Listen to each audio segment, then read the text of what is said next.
Haben Ihnen damals, wie Sie Maschinist waren, egal in welcher Fabrik oder welchem Unternehmen auch immer, nicht irgendwie sind Sie nicht irgendwie irre wurden durch diese vielen Lämpchen, die Signale, diese verschiedensten das war nicht das so, weil Gepiepse. wenn du es nicht richtig einstellst, hast du alle Stunde machst du deinen Rundgang und musst du nachkontrollieren. Dann rufst du die Messwarte an, ja. Wie in einer Fernsehstation, wo die unseren Fernseher rennen, nur ist es lauter Schreiber. Der automatische Schreiber. Ne? Das kommt mir ein bisschen vor wie Raumschiff Enterprise 1969, ja? So. Ja. Und dann rufst du an, stimmt was nicht, soll ich was umstellen oder weiß ich was nicht. Der sagt, pass auf, ja, so und so. In 3 Reaktor 5000 Liter aussehen, in Sammelbehälter von 2 und von 1 Reaktor umgepumpt auf den 2. 1500 Liter. Das haben Sie selbst gemacht mit eigenen Händen oder wer hat das gemacht? Das automatisch. Das automatisch. Das war nur eine Fangfrage. Ja. Ich bin von der Fahrschule Schwächert. Das ist ein bisschen ein Scherz, muss auch dazwischen sein. Also, eine Kelle. Die Kelle hat der Taufe, ja. Was anderes. Bleiben wir noch mal kurz, wir haben noch genügend Akku, der ist noch nicht alle.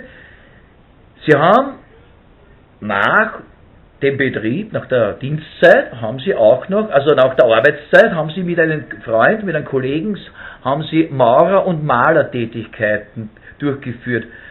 2 Dörfer betreut, sei es jetzt auch Lokalitäten oder Geschäfte.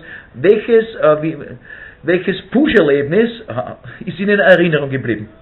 Das sind mehrere. Die Aufzuzählen wäre jetzt da zu lange. Ne? Es waren schöne Zeiten, da haben wir ein Fenster, ein neues Fenster gemacht, reingemacht. Es ist einmal durchgebrochen worden. Ja. Durch das Fenster? Nein. Also, das Mauerwerk. Das Mauerwerk wurde durchgebrochen, weil die Dame hat wohl ein Fenster rein. Das hat sie nicht so viel Geld bei sich. Ja. Und mein Kollege, der, wo mir gesagt hat, der Mann mit den goldenen Händen. Auch Heini genannt. Heini. Heini genannt, ja. Heini, der Mann mit den goldenen Händen. Hat einen Vorgeschlag gemacht und dann hat er gesagt, die Frau, wenn Sie wollen, wie viel geht aufs Jahr? So und so, ja, wir nehmen das aufs Jahr. Aber die Geschichte war ein bisschen eine andere in Erinnerung. Nein. Wir nehmen das. Sie hat zu wenig Geld gehabt und sie hat gesagt, sie arbeitet es ab. Das ja, genau. Und wir haben aber wirklich schwer gearbeitet, zu zweit. Ja, das weiß ich schon, ja. Das ist nicht nur Blödsinn. Zu zweit. Ja. Nein, wir haben sehr schwer gearbeitet. Wo ist bis wir fertig geworden sind. Ja. Das war bis 10 Uhr abends. Ja, so lange hat der Dreier braucht. Was dauert.